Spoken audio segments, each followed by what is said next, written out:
away the economy from those who rigged it. As I see it, class warfare, the only resort to right-wing doom. It's worth it. How to talk to your right-wing relatives, friends, and neighbors, and other books written by Egberto Willis.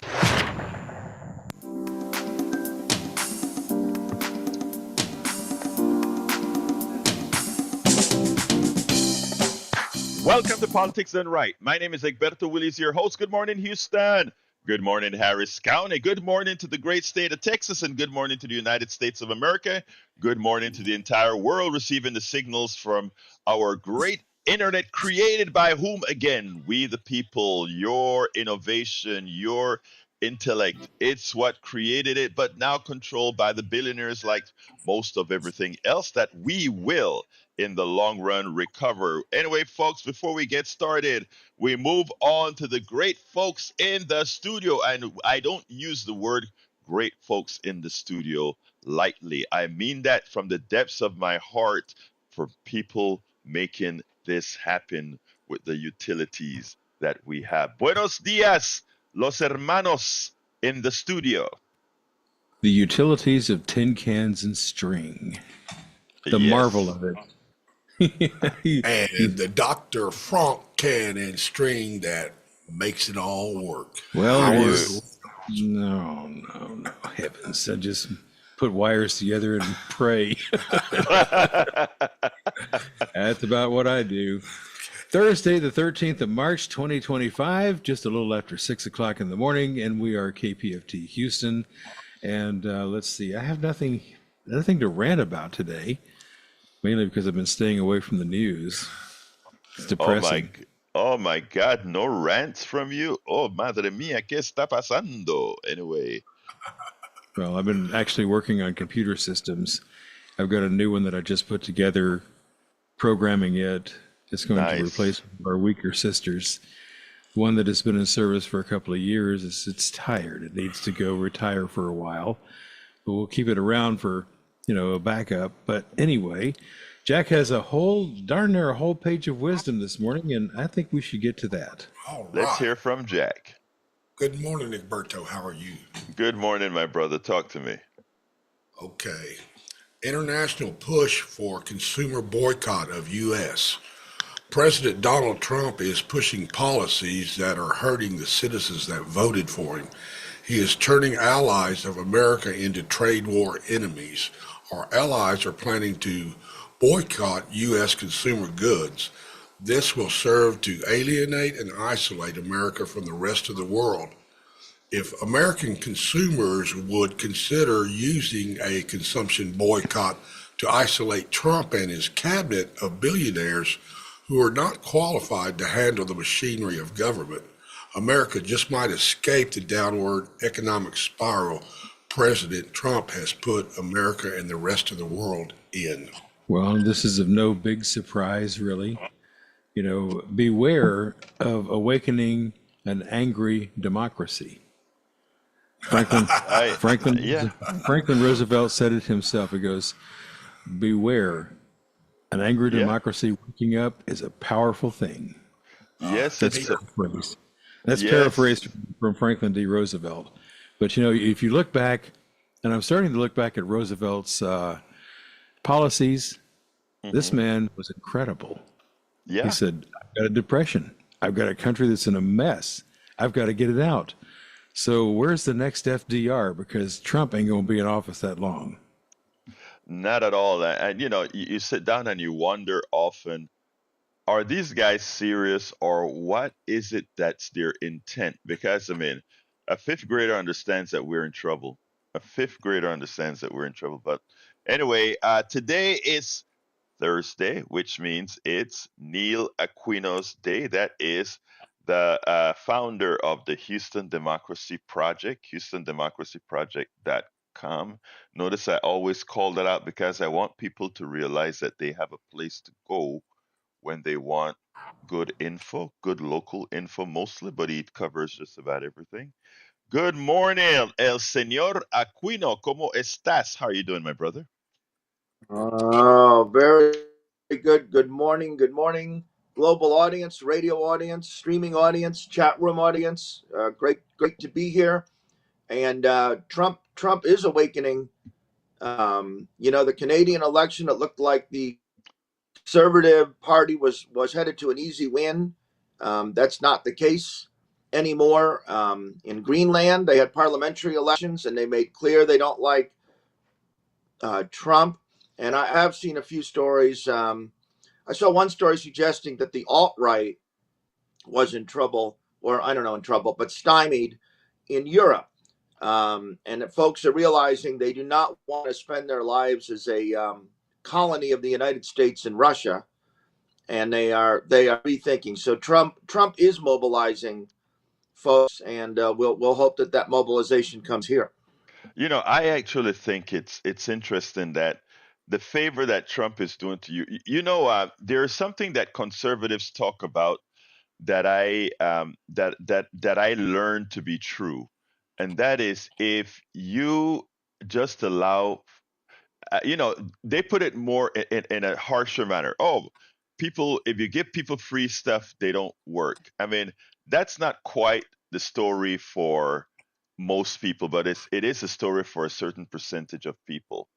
And when it comes to countries, if the leaders of countries are responsible for the wants of their people, and if another country will spend on defense, if another country will do a whole lot of things for them, that means they can be that much more rewarding to their citizens, etc.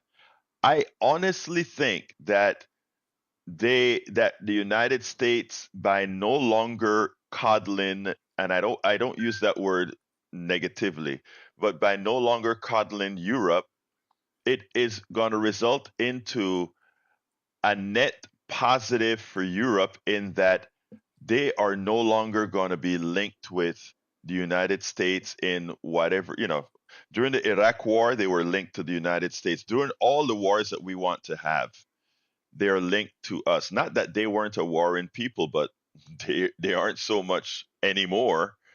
Um, and I think in the long run, what it does is it, as opposed to making them an ally, it doesn't necessarily make them an adversary, but it'll make them in the next 10 years somebody to contend with. No longer is it going to be United States policy that dictates Western policy.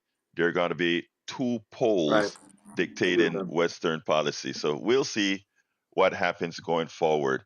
But anyway, before we go to tag, what's the story for today, El Señor Aquino? Well, I've been out. I've been out at a few protests lately, and written about them on the Houston Democracy Project blog, HoustonDemocracyProject.com.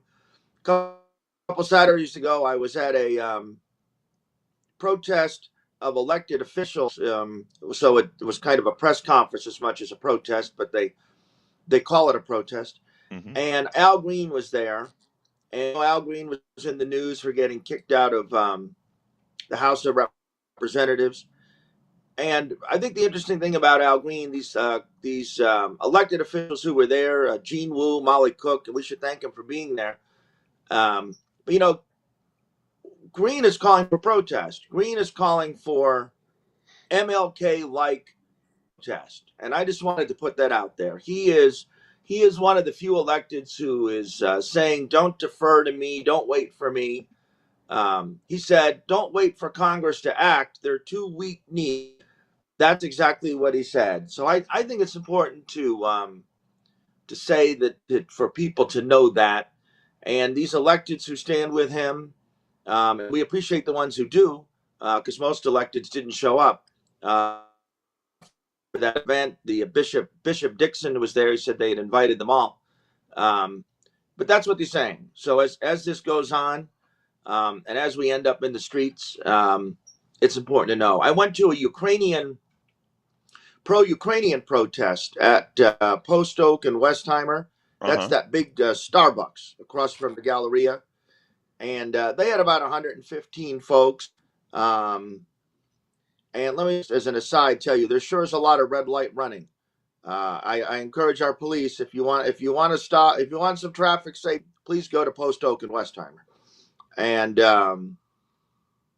what I noticed, we talked a little bit about this before we went on the air. I had wished that the Ukrainian folks had built wider coalitions. They have about 115 people, but not a single black person. And it was disappointing because so much of the that this is directed really at the Ukrainian folks. There was so much multiracial support of these people from the passing moment, and it was you felt that the Ukrainian folks had flags, they had signs, they knew each other, they had T-shirts, they'd done the work, but they hadn't built coalitions. So it was a lesson to I think to every organizer to reach out. This is a great, big, diverse city, and the Ukrainian folks sure need allies, and they're finding that none of these Republicans are their allies. And then lastly, I was actually at the John Cornyn Houston protest. We had 58 people. So I just want to put a Wow. plug out where there are every Tuesday, 11:30 to 1, 5300 Memorial Drive. It's really important that people see others like themselves willing to protest. We had a great crew of 58. Senator people ask me all the time, does Senator Cornyn's staff or anyone ever come down? No, they don't. But it's really important people see each other. Protest. And then lastly, I was at a Tesla dealership yesterday at 9633 Westheimer. And this was organized by a woman named Marcia with the indivisible Katie Huddle. So they're up there in Huddle, Katie. They're up there in Katie. And I say Hubble. I see these NASA science cuts that they're talking about of 50%. And I'm like, the Hubble telescope is still up there, and Webb, and I look at the Webbs regularly at NASA, and they will write little essays about what they've discovered. And the idea, I just keep waiting to hear that Hubble and Webb, that the staffing has been cut for those things. And I encourage people to go to the website, look at that stuff, and speak up about that. So I stumbled into that observation. But I wonder how many NASA engineers out in Clear Lake voted for Trump. Probably most of And them. they're regretting it now. Yeah, It's yeah, a amazing lot of because them. I remember when they. go ahead. I'm sorry. No, go ahead. I when I worked at NASA, it just surprises me because I can't understand. One of it, I used to have this little thing that I said, if the country were run by engineers, just fact based and numbers and all of that, things would be better. But in learning, in protesting, in being an activist, I learned how powerful it is for ideology and a lot of other factors to supersede factual based information. I just have to look within my family a whole lot of times to understand that intellect and ideology too often are in conflict, and too often ideology wins. Go ahead, brother. You know that is reminiscent. And I think of police unions Right. in terms of ideology and what's best for them. We at the Cornyn protest, and we had an officer come and kind of bug us 2 or 3 weeks ago about some really, really ridiculous stuff. And this officer says, so we're there, and the officer's bugging us about something really dumb. And a woman's at the stoplight, and she yells, F the police at the officer, right? Just when he's standing there. And I say, officer, we didn't yell that at you. We didn't yell that at you, officer. And he says, well, that's apparently the kind of people you attract. And I said to him, well, sir, I drove by the police union twice during President Carter's period of mourning, and I didn't see the flag at half-mast. But I'm not laying that on you, officer. And I said, if you want to know, I didn't hear your union object to the release of the January 6th cop beaters. And I told him, if you want to know who hurts police officers, it's when police officers were dying of COVID and you all resisted across the country mask bans. So I said, if you want to find someone anti-cops, just go down to your union hall. And he took that in before he takes me in. someday. But that's what we told him. But the idea of ideology trumping, every time I accidentally use that word, I regret it, trumping. But the idea of ideology getting ahead of interest or getting ahead of intellect is something I think about with police unions.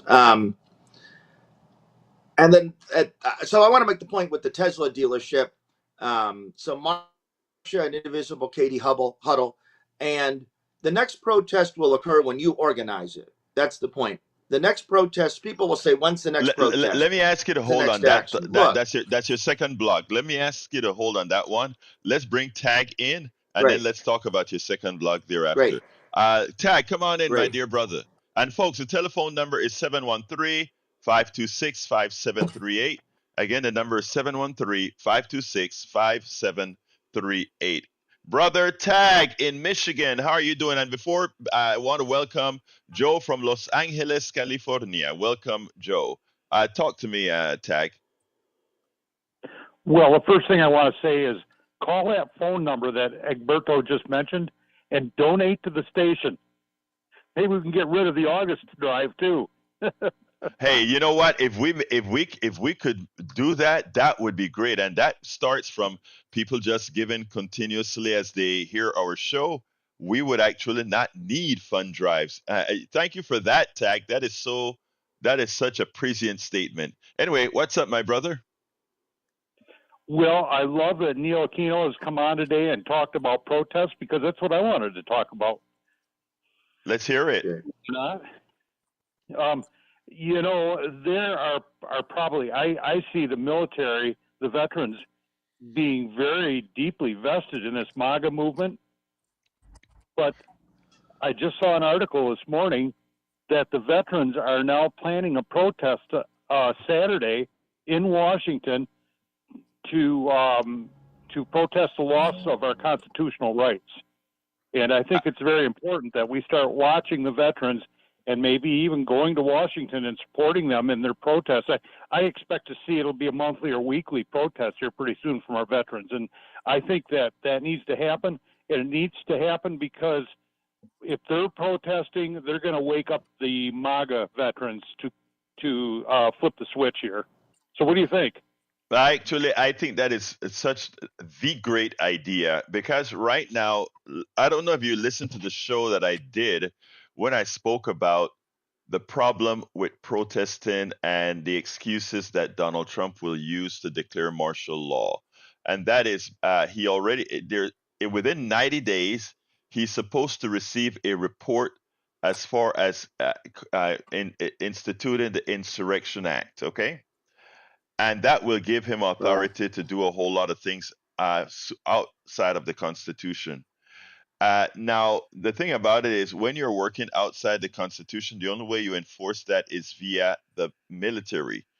And you know, many of the militaries are veterans. If you get the favor of, just as you're saying, Tag, if we have the favor of the veterans, which they're, you know, Musk and his crew are royally screwing. If we get them on board, to all put it all bluntly, it's game over. Because for every veteran out there, there is a son or a daughter in the military. And trust me, the son is not, and the daughter is not going to go against the father in a whole lot of cases. So I love that. I want to support our veterans, not selfishly, but because they've earned it. But I also want to support the veterans because we need to ensure that when Trump gets that report in 90 days about the possibility of effecting the Insurrection Act, that he doesn't have the support of the military. We have to engage all. Anything else, Tag? But yes, you're right, sir. Let me address Tag's comment. I'm sorry. Go ahead, Tag. Go ahead. No, go ahead, Neil, and then I'd like to make another comment, but go ahead. So just right to your point, nowmarch.org, and I I don't know. I don't know who these folks are. We've had this so often. The 50501. I have a sense now of who they are, or the economic boycott. These things are coming out of the blue. But if you go to nowmarch.org, and I had heard about this in other places, there's a 50-state protest of veterans on the 14th, and then also at the Capitol. They say they're doing it on March 14th because it represents Section 3 of the 14th Amendment, that insurrectionists should be barred from office. But there is a veterans protest on March 14th. If you're nowmarch.org, and I saw a story yesterday that Trump is holding a speech or an address at the Justice Department on Friday about law and order. So that can only be depressing. But that 90-day, that insurrection act, martial law, he's going, and Patel will be there, and the Attorney General. And I absolutely agree that this is where this is headed. And thank you, Now, Trump voters. right before you answer Tag, I want to address Eric Hayes in the chat, because this is how, uh, with respect, Eric, but this is how gullible many on the right are. Eric says, "Why do progressives project and accuse one side of something that has not occurred and will not happen? This goes against Mhm. benefits and martial law. It is just rhetoric." Again, I constantly ask these folks, why don't you just listen and go ahead and review the facts? One of the executive orders was to determine if America, if Donald Trump should invoke the Insurrection Act. That is not Mhm. rhetoric. That is actually one of the executive orders, and you can look it up. And why would one ask if he can institute at this point uh, the Insurrection Act? That's because more than likely he wants to use it. In fact, we don't have to consider Mhm. rhetoric when he actually said, when he asked, when there were the Black Lives Matter protests and other protests during his administration, when he asked the military to intervene, shoot them in the legs. Why can't we just shoot them in the legs? Why can't we just fly helicopters over them to disperse them, which they did in Washington, D.C.? These are not questions or rhetoric. This is what either has happened or what he has done. And again, it is something that we better be prepared for, because once he institutes an insurrection act, the Constitution is no longer apropos. Go ahead, Tag. So I just wanted to reiterate what Neil said, march1.com or .org, I mean. Yes. Marchnow.com. March now. Yeah, Now March, excuse me. marchnow.com. Excuse me. Nowmarch.com. Nowmarch.com, excuse me. March.com. Okay. Yeah, the only way we're going to remember it is if we hear it over and over and over again. And I appreciate you talking about that, because it's important that it's not only in Washington, but it's also in all the state capitals. I think that's just great information to have.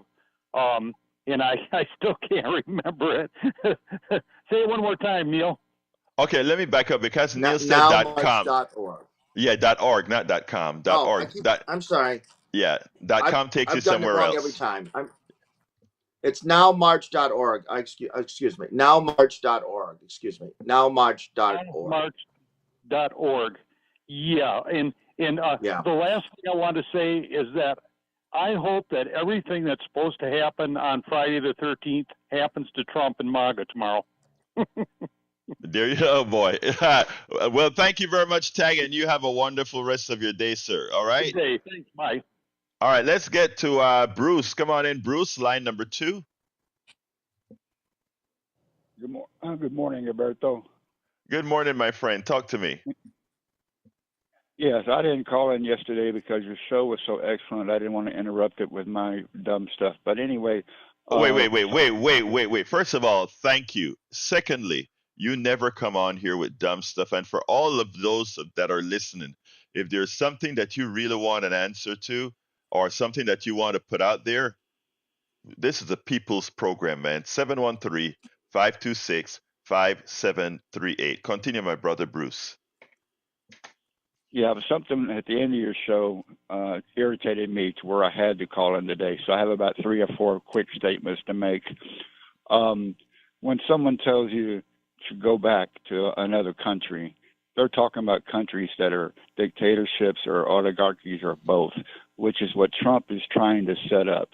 So they should be first in line to protest here. It's not only a right, it's a responsibility to stand up for democracy. The books by Orwell, Animal Farm in 1984.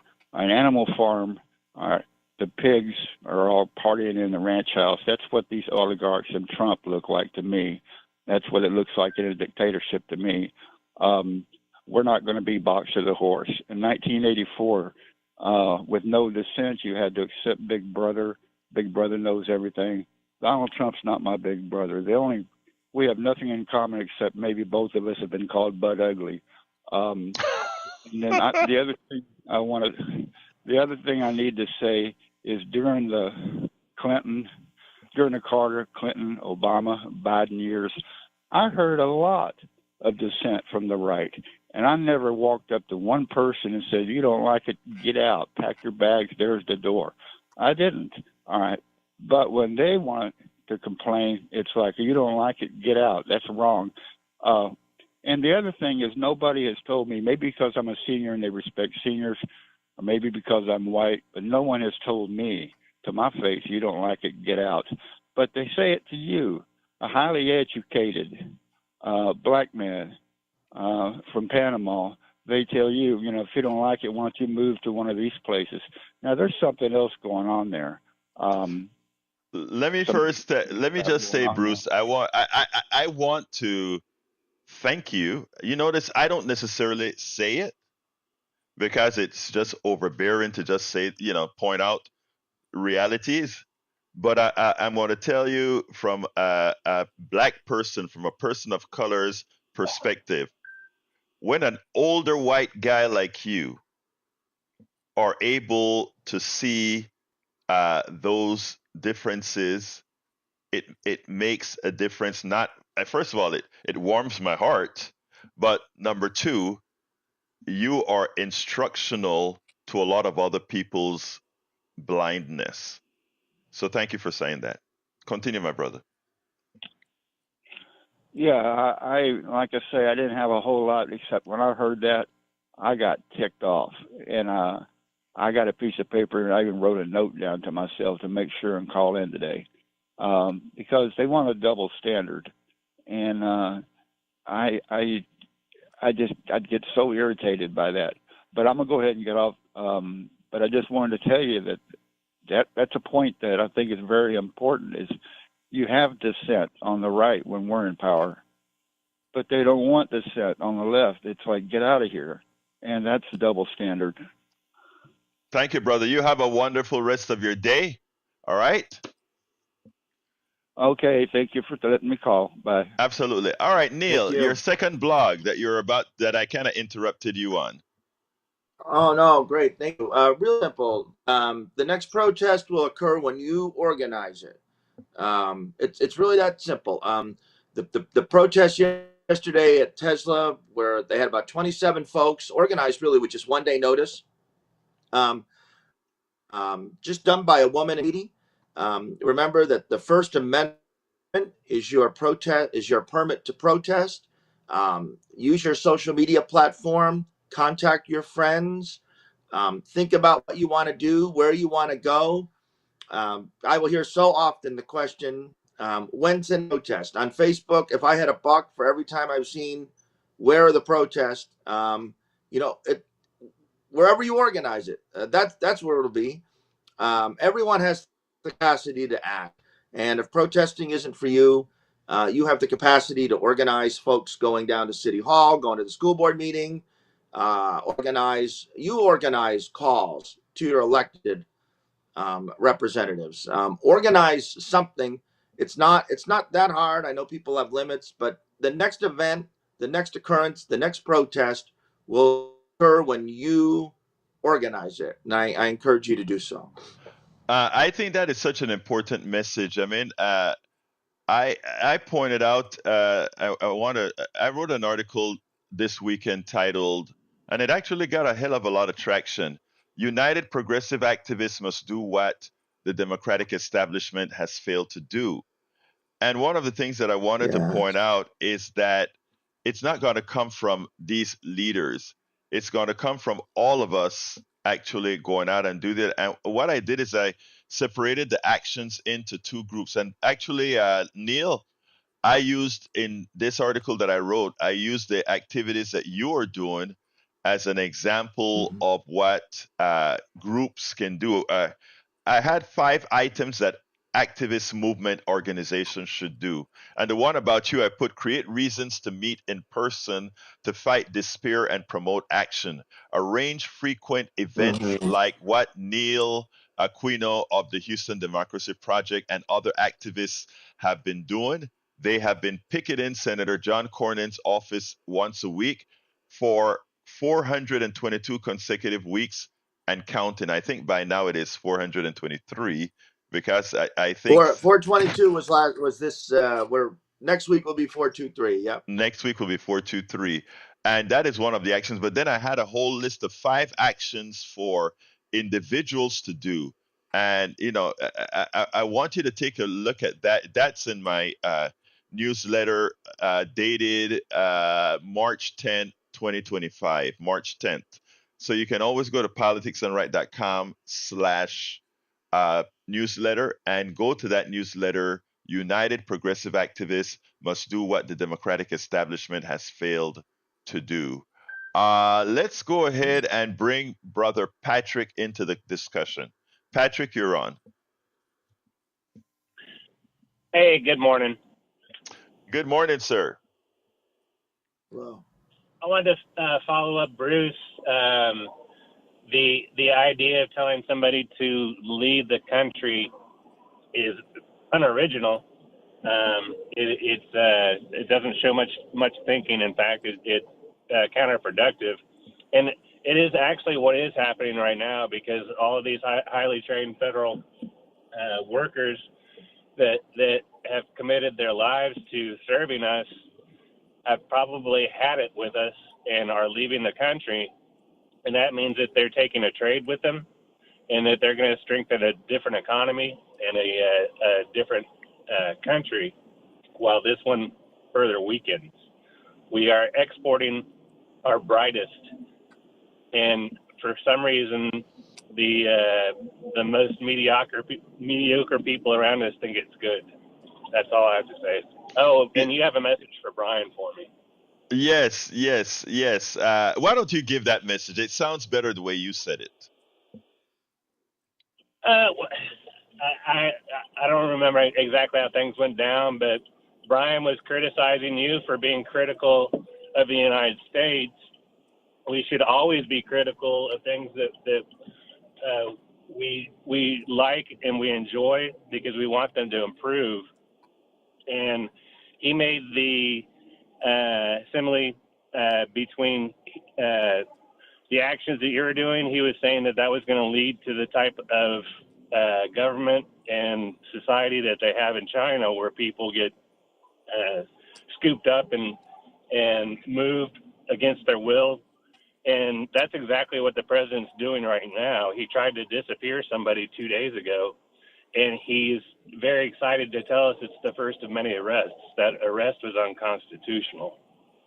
So That is, we look a lot like a third world country.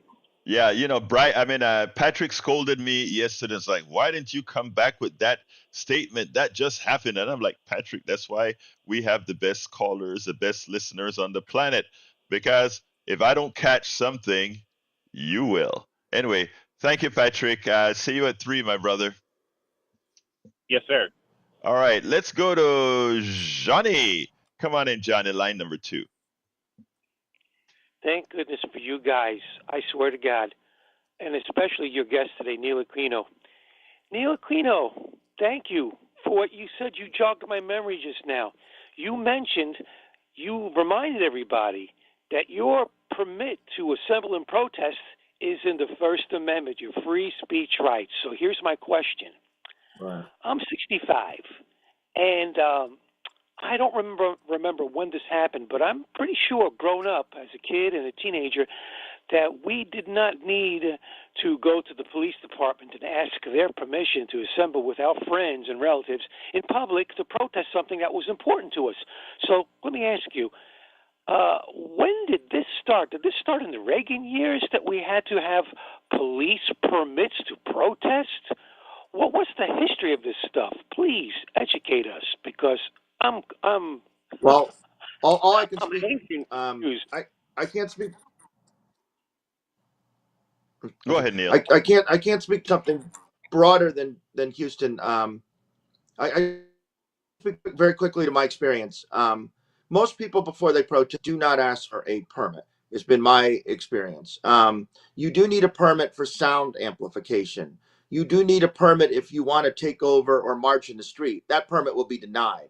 Um, for the mayor's office of special events is not keen on First Amendment uses to take a street. Um, but when you do ask for a permit, you get the police involved, and they will start asking you endless questions. Who's the organizer? How long is this event?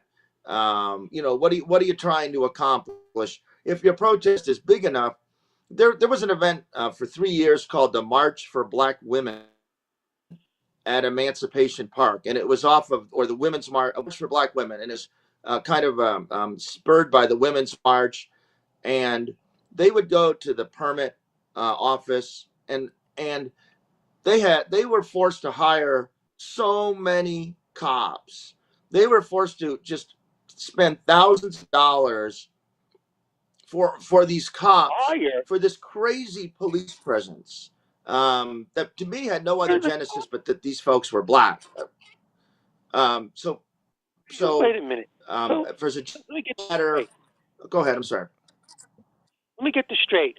So libs have to hire cops to beat them up if we do something that they don't like. That's number one that bothers me. The number two is you mentioned two questions that right away gets my shackles up. You said that they want to know who's organizing this and what do you hope to achieve. What business is it of a police? If you're going to have a permit, they should want to know only one thing. What streets are you going to be taking up and for how long? That's it. That's all their business is.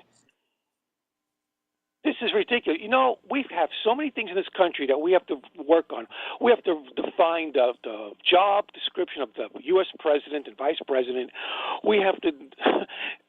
This so-called president has exposed unwittingly so many defaults in the way our government is organized, especially with the jobs and duties of the president. And also what we need to do, we also have to pass laws now that govern what police can and can't do with regards to our First Amendment rights. There's so much that has to be done. And it bothers me that we have to pay police, but we pay taxes for them to serve and protect us. Oh, wait a minute. That's for the oligarchs. That's right. They get to call the police out, and the police come out right away, and they show up in drastic numbers to intimidate us, and we're the ones that pay their salaries. Okay, I get it. Have a great day. Thank you very much, Johnny. Did you want to add to that before we go to Bruce? Neil? Yeah. So there's a little bit of nuance to that, and I always try to get this right, because you don't have to over dramatize what the police are doing. Be wary of police repression or over policing. If there's a St. Patrick's Day parade coming, no matter what your event is, if you want to take a street, they're gonna ask you what you're doing and charge fees. With protest, they're not going to give you probably that permit for the street. And I also say that in terms of oligarchs or the more wealthy, one of their functions is to protect property. Then that is as important to them, if not more so sometimes, than protesters safely. But I want to make clear that it's not a specific targeting of protest. Any event would have to do it. Okay, the one thing I think we have to, when Johnny mentioned the few things that they need to know, the amount of time it's going to take, and the location, etc. Yeah. If it needs policing or whatever, that's what they're paid to do. They're paid to maintain order, and they can go ahead and do their normal job to maintain order, but they should not be holding on nobody's rights. Let's go ahead and go to Bruce. Come on in, Bruce. Yeah, Alberto, I had one more point I wanted to make. In the 1980s, in a bar, I was talking to a guy that had fled Argentina. His brother had been murdered. His brother, a doctor, happened to resemble physically someone that they were after. So he had to flee because he got his retribution. But he told me that just to talk politics, just to criticize anything, you had to meet secretly. Some of the businesses would have a back room that they meet at a prearranged time and have a lookout just to sit down and have a conversation. All right. So when I hear you or when I hear Brian, all right, I appreciate what we have here. We should love what we have here. That's all. Yeah, thank you very much, Bruce. And that is important, right? That we can actually have disagreements and not only talk it over, but somebody eventually wins or get their way while the other person's try to build a base of support. Look, we accept that we lost the election in 2024. On our side, there was no, for those who are progressives, there's no problem in saying, well, our people didn't show, we lost the election. And a lot of people are saying we're getting what we deserve in the destruction that Donald Trump is affecting on the country. But at the same time, we're also doing things to mitigate said destruction to try to make us a better country. Because it is clear that he's destroying the country. Not only Americans see it, but the rest of the world is actively watching it and talking about it and acting accordingly. So thank you for that sentiment, Bruce.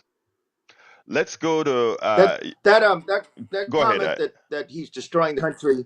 I want to emphasize that they are saying repeatedly that they are going to tank the economy in the hope of bringing manufacturing.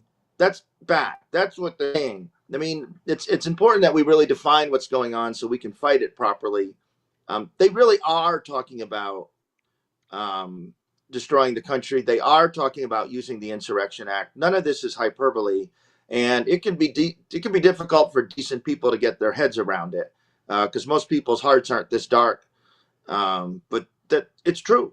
It's true. But it is based on something that no economic system, whether it is capitalism, socialism, Right. fascism, Right. none of these economic systems give any validity to crashing an economy Right. with the expectation that you will get manufacturing out of it.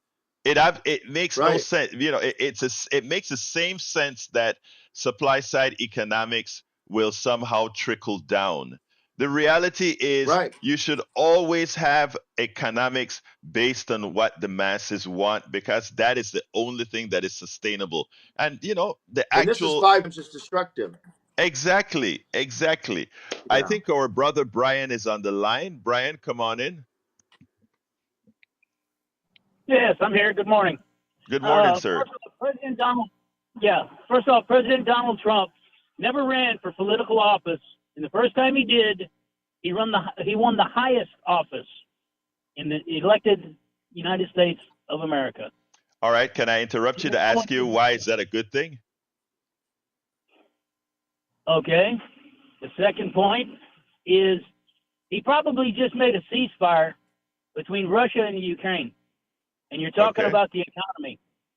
Okay. That's what you're talking about.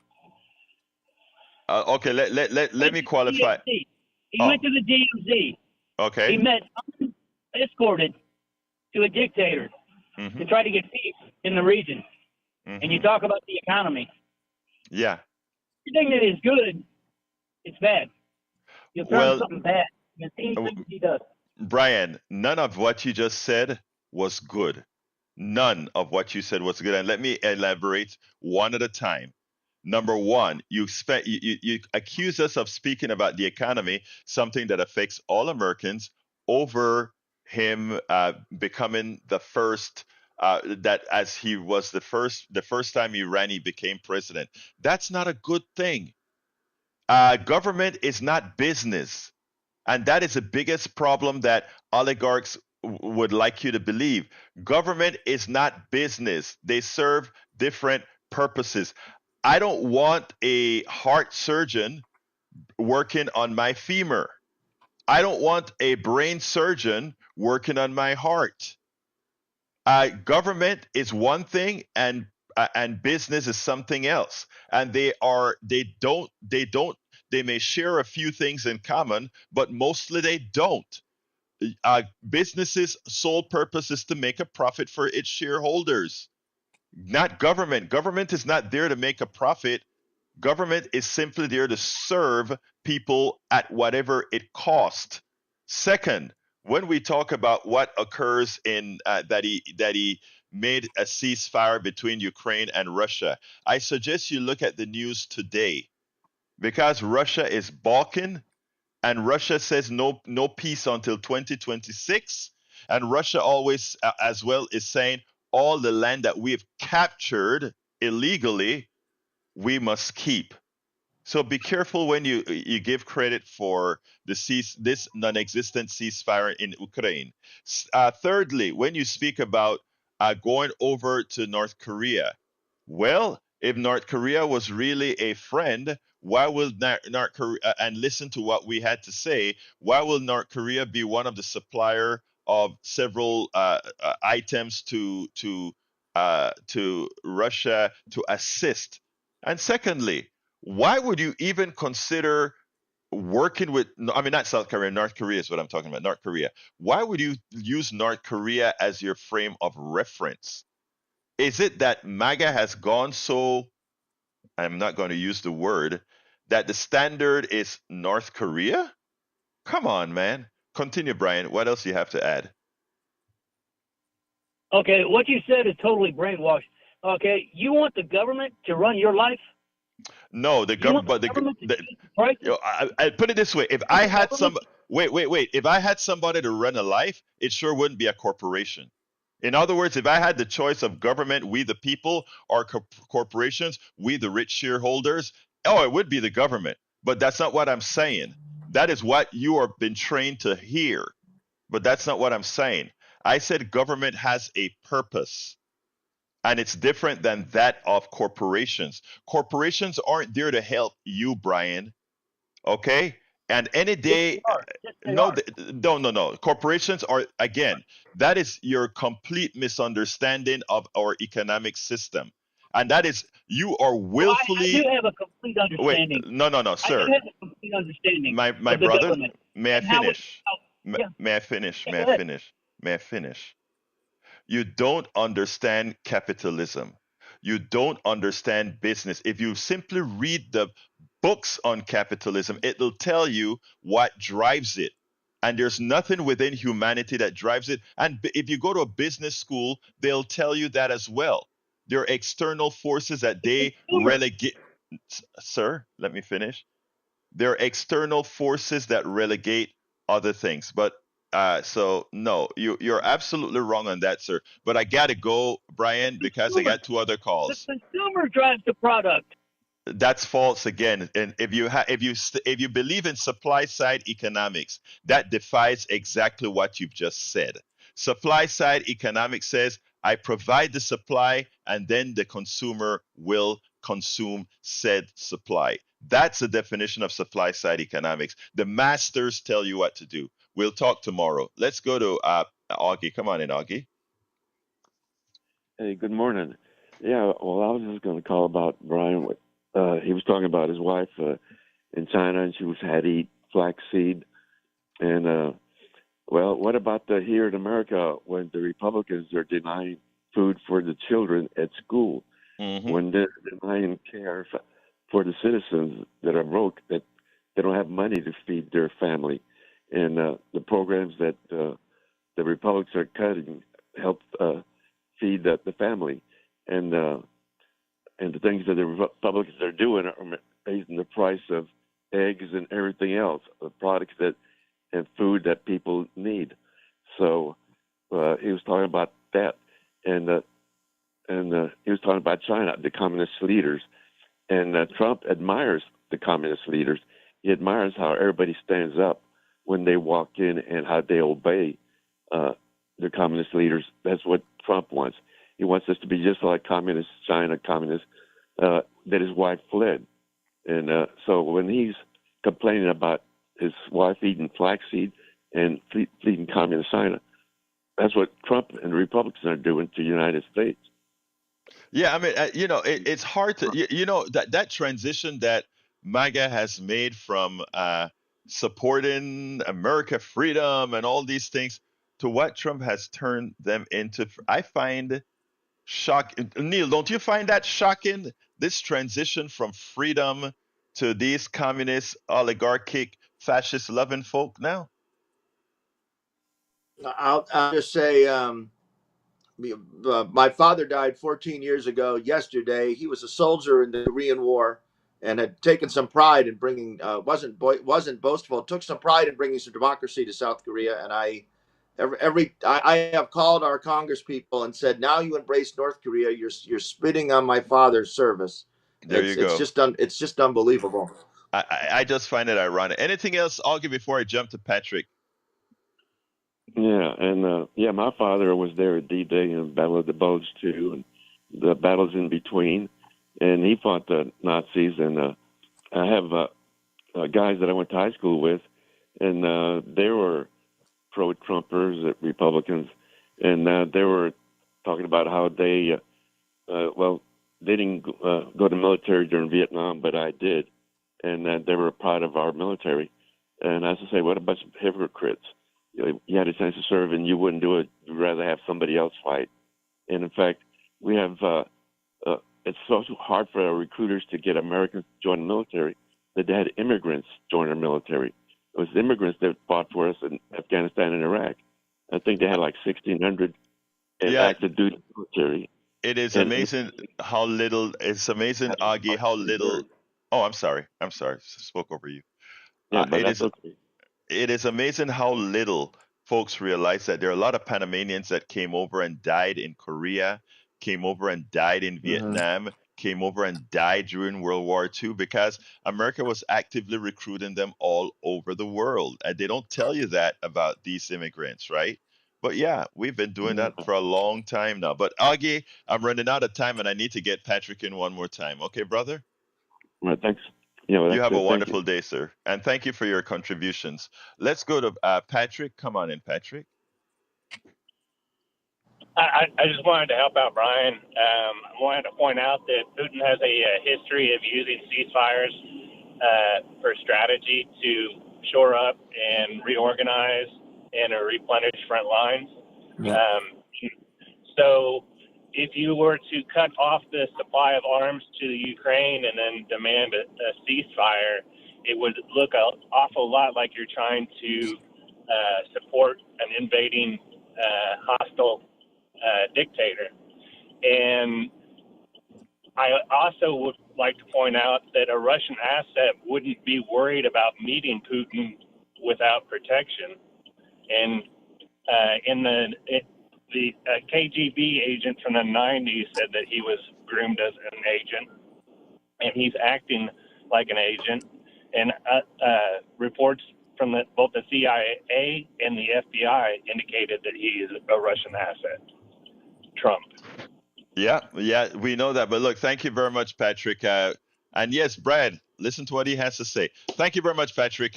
We're running out of time here. I see another call. I don't know if that is coming in or not, but I guess not. All right, thank you, Patrick. Let me throw it to the studio for us to wrap up, and then I'm going to throw it to Neil to give us a closing phrase. Go ahead, studio.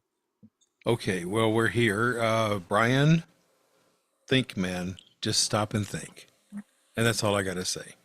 Jack, what you got? Jack has something to say. Hey, Tag called and said that the people that were organizing the protest was the National Order of Women, and it formed in 1966. Wow. Tell him thank you. See, hey Neil, you see why I say we have the best listeners, man? Go ahead, Yeah, just beware of a bunch of angry women because you don't want to get in their way. I know. I can attest to the fact that you don't want to get in their way. If you got them riled up, Holy cow. All right, back to you. All right, I want to welcome into the chat as well Alizarin Dreams, as well as Allison Irwin. Actually, I think that's well, yeah. Welcome aboard. Welcome to the chat, and thank you for the healthy conversation that's going on in there. Of course, we know Brother Hayes have some interesting things to say. Neil, give us a closer, my brother.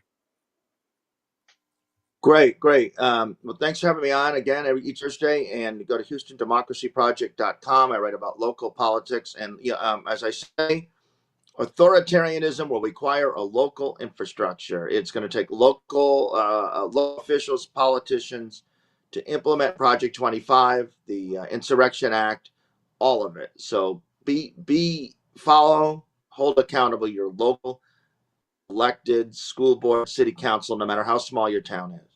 And that is important, Neil. That we realize that a lot of this stuff is in fact going to be local. I have a little something to say here before we go out. I constantly see people in despair, and I continuously get it in emails. I continuously get it on the chats that we do for the newsletter, etc. And I want folks to realize that we are, no matter what's happening right now, we are in fact still a fairly solid democracy. And yes, we have somebody who is instituting authoritarianism. Yes, that's what Donald Trump is doing. He's absolutely doing that. But you still have power. First of all, he's surrounded by a lot of incompetent sycophants. That's true. And that is a double-edged sword because these guys are in fact incompetent, and yes, they are yes people. And because Donald Trump lacks the real ability to govern, he doesn't have to be successful if we all do our jobs and engage. politicsdoneright.com/newsletter. Check out the article, United Progressive Activists Must Do What the Democratic Establishment Has Failed to Do. Love you all. My name is Egberto Willies. This is Politics Done Right, and you guys know how I end this baby. What? Out. You're listening to the American Democracy Minute, keeping your government buy-in for the people. Nevada Senate Bill 406 made it a felony to harass or intimidate election workers. In a federal appeals court March 7th, 4 right-wing activists claimed that the law is too vague and could allow them to be unfairly intimidated against participating in